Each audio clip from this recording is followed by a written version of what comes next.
안녕하세요. 수익남입니다.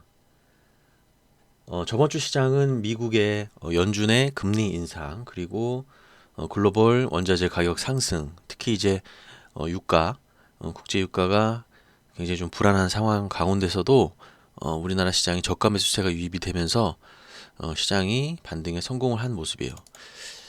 지금은 이제 코스피보다는 코스닥이 먼저 이렇게 좀 치고 올라가는 모습인데 코스피도 결국에는 코스닥 흐름을 따라가지 않을까 그렇게 생각을 하고 있습니다. 그래도 아직까지는 지금 뭐 좀 불안한 요소들은 분명히 좀 남아 있어요. 그것들이 우리가 익히 알고 있는 이슈이긴 하지만 완전히 해소된 상황은 아니기 때문에 그래도 업종별로 제한된 상승 흐름이 이어지지 않을까 그렇게 생각을 하고 있습니다. 지금 대체적으로 주가가 움직이는 종목들을 좀 보시면 최근에 이제 현대사료라는 종목이 굉장히 많이 상승을 했죠. 현대사료 같은 경우에는 지금 상한가를 5번 연속 상한가를 갔습니다. 그래서 사료 테마 상승 속에 주가가 상승을 했고 또 최대 주주가 이제 변경이 됐다라는 것도 뭐 어떻게 보면 호재로 작용했던 것 같아요. 이 종목에. 뭐 그리고 현대사료뿐만 아니고 또 뭐 수산 관련주들도 좀 움직이는 그런 움직임이 나왔었는데 이제 동원수산, 뭐 CJ 시푸드 뭐 이런 종목들이 전통적으로 우리가 이렇게 알고 있는 그 수산 관련주입니다. 근데 저 같은 경우는 수산 관련주들은 이런 글로벌적인 어떤 식량 관련한 이슈가 있을 때마다 주가가 단기적으로는 이렇게 움직이긴 했지만 결론적으로 그 주가가 세게 움직였었던 기억은 없었던 것 같아요. 그래서 물론 이제 복은 있습니다만 관찰하고 있고 복은 있습니다만 좀 의심의 눈으로 바라보고 있는 상황이고요. 그리고 이제 동원수산 이전에 많이 움직였었던 종목들은 이제 중소형 건설주들이 굉장히 많이 움직였거든요. 그래서 일성건설이 원래는 이제 이재명 관련주로 주가가 이렇게 움직였고 3월 10일 날 이때가 이제 이재명 전 민주당 후보가 이제 대선에서 패배한 그 다음 바로 날이었는데 그 다음 날부터 주가가 이렇게 쫙 움직였죠.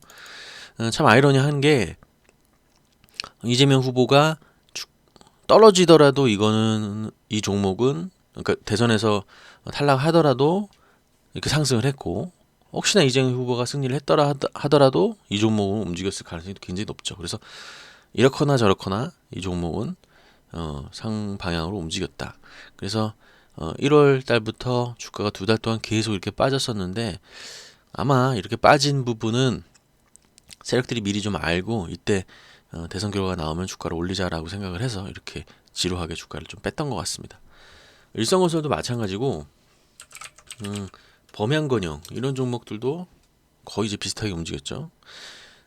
이 전 대선 결과 발표된 날 비교해도 지금 2배 가까이 상승을 했으니까 단기적으로는 굉장히 많이 상승을 한 상황입니다. 그리고 좀 특징주는 이제 SP 시스템 같은 것도 좀 크게 상승을 했고, 이 종목 같은 경우는 일전에 공략주 통해서 좀 말씀드린 부분이 있었는데, 이 로봇 관련 이슈가 계속 좀 진행이 되고 있어요.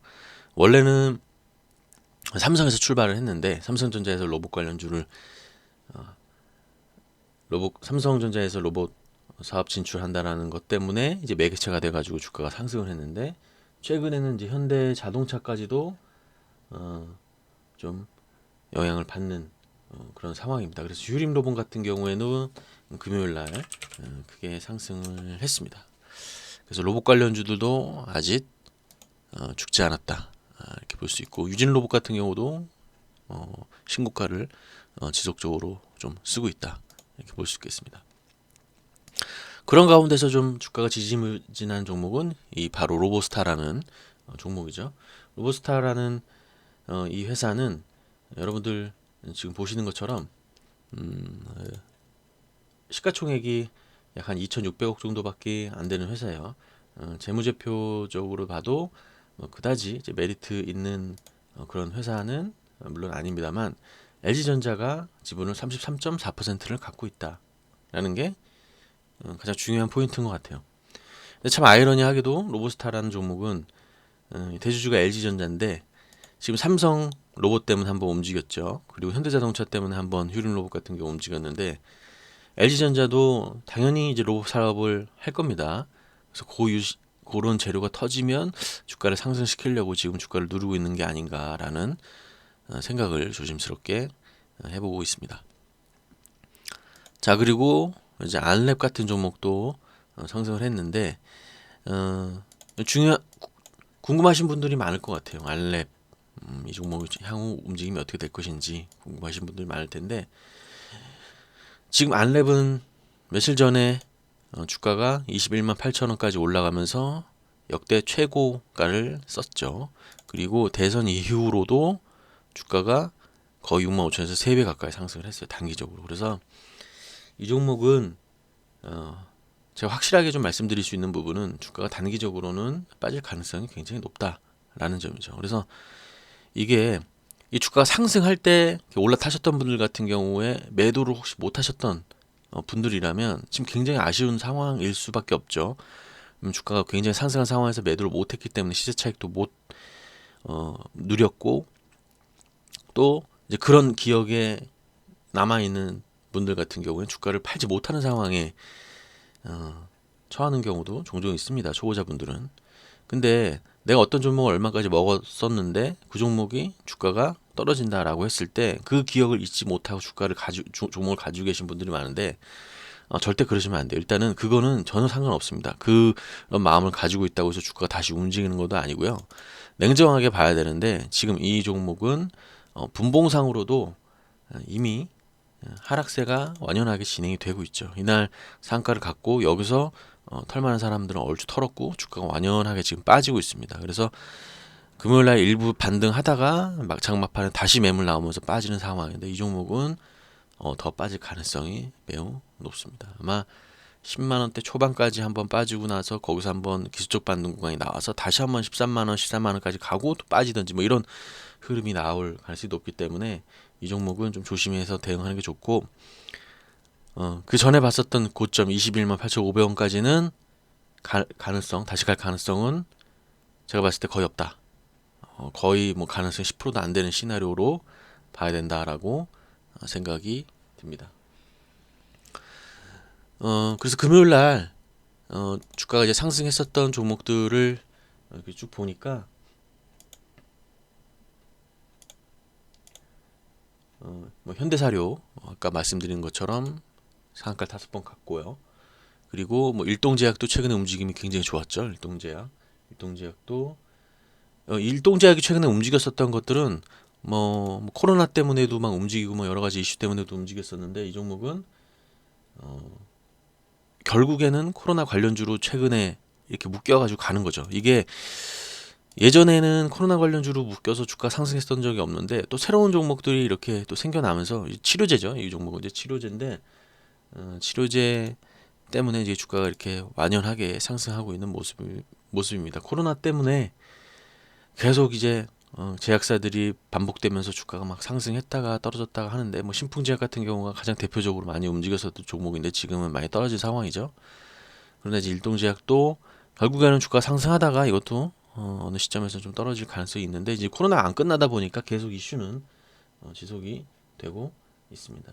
그리고 또 현대차 아까 말씀드린 로봇 관련주들도 금요일날 좀 움직였었고 그 다음에 우크라이나 관련한 뭐 식량 위기 때문에도 주가가 움직이고 있는데 우크라이나가 유럽에서 담당하는 그 식량의 어떤 그 곡창지대로서 굉장히 좀 큰 역할을 담당을 하고 있었는데 이제 전쟁 때문에 이제 그런 부분으로 인해서 좀 식량 위기가 오지 않겠느냐라는 것 때문에 주가가 움직이는 종목들이 몇 개가 있습니다. 그래서 단발성으로 움직일 가능성이 있는 종목들을 한번 보시고 제가 봤을 때는 그나마 계속 좀 움직임이 좋을 듯한 종목들은 새 정부 정책 기대감을 가진 종목들 그리고 뭐 지금 이슈가 있는 로봇 관련주들 위주로 주가가 움직일 가능성이 높고, 일단은 주가가 계속 최근까지는 거시적으로 봤을 때 크게 이제 조정 구간이 겪다가 다시 한번 이제 반등하려는 그런 상황이기 때문에 이 와중에 또 다시 우리나라 증시를 이끌었었던 이 제2차 전지 관련주들도 한번 지켜보시는 게 좋을 것 같다라는 말씀 드리도록 하겠습니다. 저 같은 경우는 인수위에서 뭐 여러 가지 지금 뭐 일들을 하고 있는데, 결론적으로는 정책 관련주들이 굉장히 좀 중요할 것 같고, 그리고 지난 5년 동안 뭐 큰 토목 사업 같은 것들이 없었죠. 큰 토목 사업 같은 것들이 없었기 때문에 중소형 건설주 이외에 이 건설 기자재 관련 종목들도 나쁘지 않을 것 같다라는 게 제 생각입니다. 그래서 국영지예능 같은 경우는 지난 금요일 날도 좀 움직이기도 했어요. 국영지예능 이런 종목들도 움직이고 좀 종목들이 움직이고 있기 때문에 이런 것들 위주로 한번 보셨으면 좋겠다라는 말씀 드리도록 하겠습니다. 조금 더 궁금하신 내용들이나 종목에 대해서 주식테마TV의 공략주 회원 전용 동영상들이 있으니까 그 부분에도 많은 관심 부탁드리도록 하겠습니다. 자, 오늘 영상 이것으로 마무리하도록 하겠습니다. 감사합니다.